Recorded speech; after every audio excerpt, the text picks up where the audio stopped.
Oi! Como ultimamente eu não tenho feito uma recapitulação de todas as coisas que eu tô lendo, eu tô só fazendo vídeos separados pra cada livro, eu resolvi voltar com esse formato aqui no canal. De tempos em tempos vim aqui comentar com vocês as minhas últimas leituras, fazer um aglomerado delas e alguns comentários. Eu vou compartilhar com vocês os últimos 2 meses, então agosto e setembro. Lembrando então que todos os livros que eu mostrar aqui pra vocês, já tem vídeo aqui específico deles no canal. Todos os links vão estar aqui na descrição pra vocês, beleza? O primeiro livro que eu li em agosto foi então Capitães da Areia, do Jorge Amado. Eu infelizmente não tô com o livro aqui porque ele tá emprestado pro meu amigo, mas eu não sou palhaço, então eu pedi pra ele gravar um vídeo aqui pra mostrar o livro pra vocês, porque eu odeio colocar a fotozinha na edição depois. Então tá aí o Guilherme mostrando o Capitães da Areia pra vocês. Gente, esse é um livro que destruiu o meu coração. Ele vai contar a história de um grupo de garotos que eles são, tipo, abandonados, órfãos de pai e mãe e tal. Eles não têm onde morar, não têm o que comer e tudo mais. Aí eles formaram um grupo, meio que uma gangue, assim, chamado Capitães da Areia. Eles moram no Trapiche e eles precisam diariamente, assim, roubar, tentar pegar trabalhos e coisas, assim, ilegais, vamos dizer, pra conseguir comida, pra conseguir dinheiro pra sobreviver, né? Este livro é maravilhoso, é muito triste, ele despedaçou o meu coração. É uma história com uma mensagem muito impactante, que ela te marca de verdade, assim. É uma escrita um pouquinho mais lenta, então você não consegue ler ele correndo, mas ao mesmo tempo ele é muito imersivo. Eu me senti ali no Trapiche junto com os garotos e eu me senti parte da família deles, sabe? Parece que eu tava indo, a cada lugar que eles estavam indo, eu tava atrás junto. Todos os personagens, eles são incríveis, eles têm motivações muito fortes e essas motivações, elas perduram até o final da história. Então você vê que as ações deles realmente são consequências daquilo que eles mais querem. A gente vê um pouco dessa dor do abandono, né? E como as crianças são forçadas a crescer muito rápido por causa disso. Então eles são obrigados a ir correr atrás do sustento e a correr atrás de fazer a vida, porque eles não têm ninguém pra fazer isso pra eles. E tem uma reflexão muito bonita sobre o julgamento da sociedade, sobre essas pessoas e como a gente trata, nessa questão de você ver um morador de rua e você automaticamente já assume que ele é um bandido, por exemplo, sabe? Ele fala muito sobre como a gente não vê a dor verdadeira que a pessoa passou. Me fez sentir essas coisas muito intensas. Eu chorei um bom tanto assim no final, mas não só no final, algumas historinhas aí no meio também. Eu falo um pouquinho mais sobre essas histórias, sobre as minhas opiniões no vídeo específico que eu fiz sobre Capitães da Areia, então se vocês quiserem dar uma assistida. No final eu dei 4,5 estrelas pra ele e é isso aí. Em seguida eu li Ecos, da Pam Munhoz Ryan, que é um livro muito bom também, é um infanto-juvenil, mais voltado assim pro juvenil. Ele começa contando uma fábula de 3 irmãs que elas foram morar com uma bruxa lá, porque aconteceu um negócio com o pai delas e tudo mais. E essa bruxa eventualmente amaldiçoou elas e elas só podem sair ali do perímetro onde elas moram se elas estiverem dentro de instrumentos musicais, né? Incorporadas no instrumento musical. Aí acontece isso, elas conseguem sair dentro de uma gaita. Por aí começa a nossa história de verdade, a gente vai acompanhar 3 histórias, na verdade. A primeira é do Frederick, ele é um alemão e ele tá morando ali na época da ascensão do nazismo. E ele tem alguns probleminhas, tipo, ele tem a pele toda queimada e tudo mais, então a gente vai ver um pouquinho da dificuldade dele em relação a isso. O pai e o tio dele são músicos, então eventualmente ele vai entrar em contato com essa gaita, né, dessa historinha aqui do começo. A segunda história é sobre 2 irmãos órfãos que eles moram numa casa de adoção. Eles também são apaixonados pela música, então também tem esse tema musical e tudo mais, e eles vão encontrar a gaita depois. E a terceira história é sobre uma menina chamada Ivy, e ela é filha de imigrantes mexicanos, e eles estão ali nos Estados Unidos, mas parece que o vizinho deles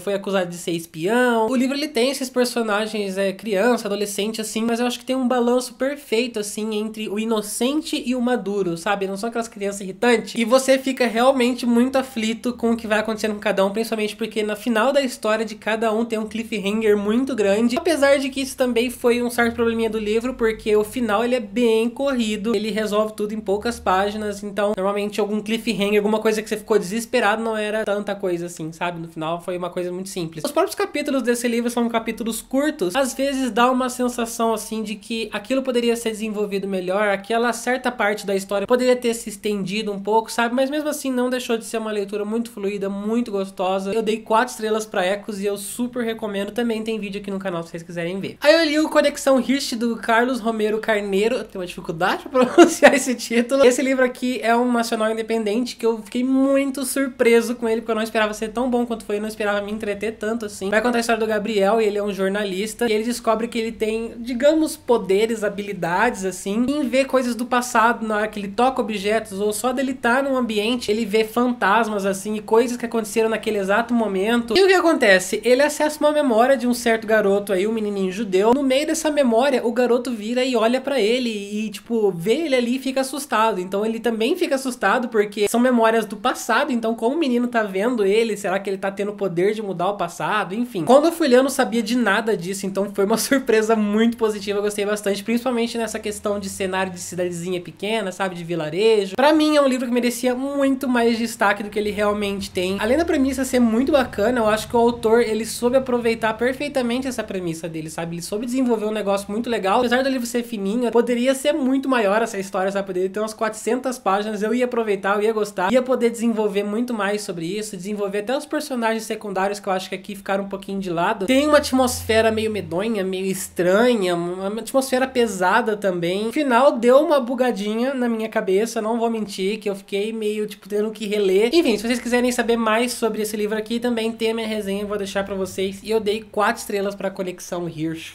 Aí eu peguei o maravilhoso A Longa Viagem ao Pequeno Planeta Hostil, da Becky Chambers. Esse livro se passa na comunidade galáctica aí, né, onde existem vários planetas e várias raças e tudo mais. A gente vai acompanhar uma tripulação de 8 personagens que estão a bordo da Andarilha, e é uma nave que cria túneis entre planetas através do espaço-tempo aí. Então elas perfuram um túnel no vácuo, assim, no nada. E logo no começo da história eles recebem a missão de cavar, então, esse túnel para um novo pequeno planeta que tá fazendo uma aliança ali com a comunidade galáctica deles. E eles estão fazendo essa viagem aí que vai levar alguns dias, porque o planeta é super longe. A gente vai acompanhar o dia a dia desses 8 tripulantes aqui na nossa Andarilha. Eles são tripulantes de várias raças diferentes. O livro ele é bem episódico, então não vai acontecer uma grande coisa assim, uma grande trama. A gente vai acompanhando pequenas coisas do dia a dia, vários episódios mesmo. E eu acho que principalmente vocês precisam saber, serem alertados quando forem ler esse livro, que ele não é um livro de ação, ele não é um livro de acontecimentos, ele é um livro de personagens. Então a gente vai se aproximar de todos esses personagens, vai conhecer um pouquinho sobre cada um deles. É um livro que você não vai também sentar e ler tudo de uma vez, você vai ler com calma, a leitura é um pouquinho mais densa, um pouquinho mais devagar. Ele tem alguns termos assim que você precisa aprender sobre o universo, ele não explica nada, e você precisa realmente ter essa paciência, mas é uma paciência que vale muito a pena, porque é incrível, assim, o universo que a Becky Chambers criou é deslumbrante. Como que a gente tem outras raças, não são só os humanos, a autora pegou vários preceitos e várias coisinhas que ela queria passar, mensagens bonitas assim, e ela foi colocando na cultura de cada personagem e virou uma coisa muito espetacular. É um livro que eu fiquei muito preso dentro dele, eu não queria jamais sair, eu queria que esse livro tivesse mais de 1000 páginas. Pra Longa Viagem eu dei 4 estrelas e meia e favoritado, ó, coraçãozinho. Aí na vibe da ficção científica eu peguei As Brigadas Fantasma, do John Scalzi, é o segundo volume nessa série aí da Guerra do Velho. Apesar de ser uma continuação da Guerra do Velho, que é um livro que eu já comentei aqui no canal que eu gosto bastante, não é uma continuação direta, vamos dizer, ele é meio como um livro único, ele se passa alguns anos depois do primeiro livro, então você não precisa necessariamente ter lido a Guerra do Velho pra conseguir ler As Brigadas Fantasma. Aqui a gente vai acompanhar a história de 3 raças alienígenas que estão se juntando pra declarar guerra contra a humanidade, então destruir completamente a humanidade. Só que a gente descobre logo no começo da história que teve um humano que traiu a humanidade e foi lá junto com essas 3 raças extraterrestres pra passar informações, pra passar coisas pra ajudar eles a declararem essa guerra. Eu achei que esse segundo livro foi bem mais técnico nessa questão de ciência, porque no Guerra do Velho ele já te coloca as informações através de coisas que vão acontecendo na história, sabe, aos poucos. Aqui tem horas que ele fica páginas fazendo um aulão de ciência, mas não foi todas as vezes, de vez em quando tinha isso, até porque eu acho que esse livro foi um avanço muito grande em relação ao Guerra do Velho. Eu talvez tenha gostado mais também, porque ele tem uma história muito mais concisa, é muito mais sólido, muito mais coerente, apesar do autor gostar de bagunçar bastante as coisas que ele faz. Então é uma escrita meio bagunçada, uma escrita meio jogada ali, que no começo pode ser irritante, mas depois você se acostuma e você aproveita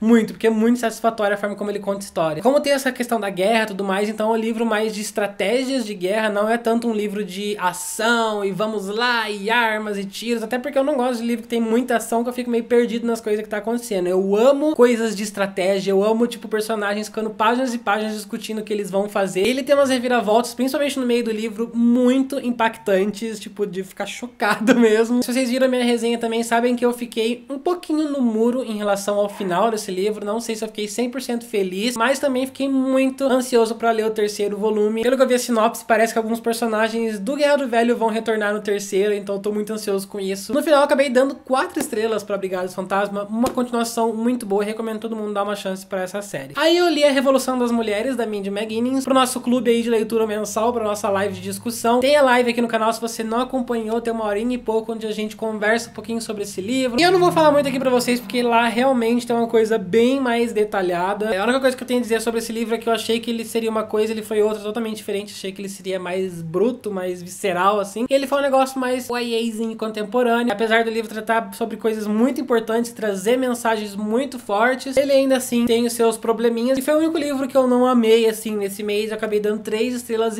pra ele, mas eu acho também que é um livro que muita gente pode aproveitar. Aí, eu li o melhor livro de setembro. Porque eu estou falando assim, eu não sei. Os Últimos Dias da Noite, do Graham Moore. Gente, sério, eu não sei o que eu vou fazer. Eu tô tentando planejar, assim, a vida pra eu conseguir exaltar esse livro o suficiente até todo mundo comprar e ler. Esse livro é contado pelo ponto de vista de um advogado chamado Paul, e ele tá lidando com a questão de Thomas Edison versus Westinghouse, que são dois cientistas aí que inventaram a energia elétrica e a lâmpada e tudo mais. Thomas Edison diz que ele patenteou primeiro, então Westinghouse foi lá e plagiou, então ele processou Westinghouse, enfim, vai lidar um pouquinho com essa questão da briga jurídica dos dois. É um livro muito rico, é um dos thrillers, assim, mais cativantes que eu li nos últimos tempos, e não é um thriller, tipo, pelo que vocês parecem ouvir a sinopse, parece ser uma coisa muito chata, sabe, que ele vai ficar, negócio de advogado e ciência, não sei o que. Ele tem uma forma bem impactante de contar a história, e ele joga as coisas na sua cara sem dó. Eu gostei muito desse cenário de Nova York no século XIX também, trouxe uma climatização pra história muito bacana. Claro, né, gente, que tudo isso aqui é baseado em fatos reais, então Thomas Edison existiu, Westinghouse existiu, depois a gente tem o Tesla também, que é um cientista muito importante nessa história, ele aparece também, e todos os personagens são excepcionalmente fantásticos, assim, são muito bem criados. Eu achei que foi muito legal essa questão de o autor pegar personalidades que existiram de verdade e dar uma vida a eles, sabe? E todos foram muito coerentes, todos foram muito tridimensionais, eu fiquei assustado. E o livro é basicamente essa briga de mentes, e eles são personagens muito astutos, então, como eu disse na resenha pra vocês, você fica assistindo o barraco ali e só aproveitando, porque um é mais foda que o outro. Ele fala um pouquinho, sim, de ciência, claro, ele vai contextualizar você nas coisas ali da energia elétrica e o que eles estão tentando descobrir e tudo mais. Ele faz de uma forma muito fácil, uma forma muito instrutiva, assim, sabe? Você acaba aprendendo bastante coisa. O livro, ele tem várias reviravoltas, tem vários momentos que eu ficava, tipo, pulando sentado, assim, quando eu tava lendo, fiquei desesperado pra saber o que ia acontecer. Favoritadíssimo também, recomendadíssimo, dei 5 estrelas, e como não amar esse livro e enaltecê-lo. Aí o último livro que eu li em setembro foi o Estamos Bem, da Nina LaCour, que foi o livro do Criado Mudo, um projeto que eu faço aqui no canal, onde eu debulho a minha leitura, né? Vou lendo e comentando com vocês à medida que eu vou lendo. Se vocês quiserem assistir, é um vídeo recente aqui do canal, vou deixar pra vocês. Mas vai falar basicamente sobre a Marin, e ela é uma mocinha que perdeu os pais e também perdeu o avô recentemente. A gente não sabe muito bem como ele morreu, e ela tá muito sozinha, ela tá muito isolada. Ela simplesmente vaza da cidade ali onde ela mora e vai pra uma faculdade, morar no dormitório e ficar enclausurada lá. Aí logo no começo da história, ela recebe a visita de uma amiga dela que ela não via faz anos, e que aparentemente as duas tiveram coisinhas ali no passado, num relacionamento mal resolvido. Então a gente vai acompanhar o presente das duas ali na faculdade e algumas ceninhas do passado também, pra contar um pouquinho sobre o que aconteceu com elas lá atrás e o que aconteceu com o avô. O foco da história, na verdade, é mais a questão do luto, da tristeza e da solidão da personagem. É um livro bem melancólico, é uma escrita muito poética também, sabe? É uma escrita muito bonita, mas ao mesmo tempo, tudo que a autora quer fazer, mesmo que seja um momento bonito, através da escrita dela, ela consegue deixar a coisa triste, sabe? É muito, tipo, não depressivo, mas você fica com aquela dorzinha no peito à medida que você vai lendo. Eu achei uma história lindíssima, alguns momentos me pegaram de verdade. Tiveram algumas revelações também lá pro final da história que eu achei bem chocante. Algumas coisas eu adivinhei, mas algumas coisas eu achei que foram muito importantes pra história também, bem necessárias, e a autora soube trabalhar todas essas questões muito bem pra passar a mensagem que ela queria passar. E no final a gente vê um pouquinho sobre essa questão de superação e de se abrir mais com as pessoas e de você enfrentar pessoas que você não consegue enfrentar ou enfrentar seus próprios medos. É um livro bem completo, assim, ele é super fininho, mas ele tem uma carga muito grande. Foi um outro livro que eu dei 5 estrelas e favoritei. Se quiserem saber mais as minhas opiniões aprofundadas, tem um vídeo aí do livro do Criado Mudo, onde eu falo bem mais sobre ele, beleza? Essas foram as minhas leituras de agosto e setembro, mais o Capitães da Areia, que não tá aqui. Deixa aqui nos comentários se você já leu algum desses livros, o que você achou, ou qual foi o seu livro favorito de setembro, agora do nosso último mês, que você leu, você ficou apaixonado e você quer enaltecer pra todo mundo. Se você quer acompanhar e saber um pouquinho mais das coisas que eu tô lendo, é só você me seguir nas redes sociais. Então tem Facebook, Twitter, Instagram, principalmente lá no Twitter eu costumo conversar bastante com vocês, ou no Stories do Instagram também. Eu tô sempre em contato com a galera, batendo um papo gostoso e falando um pouquinho sobre as coisas do canal e da vida. Então se você tem interesse é só me seguir lá. Se você tá chegando agora no canal e quer assistir mais vídeos do Geek Freak, gostou desse aqui e quer acompanhar as minhas próximas recomendações de livros, é só você se inscrever. Então clica aí no botãozinho vermelho que tá aí embaixo, seja muito bem-vindo ao canal. canal. E logo logo eu tô aí de volta com mais um vídeo, tá bom? Vou ficando por aqui, mas a gente se vê em breve. Um grande beijo pra vocês e tchau!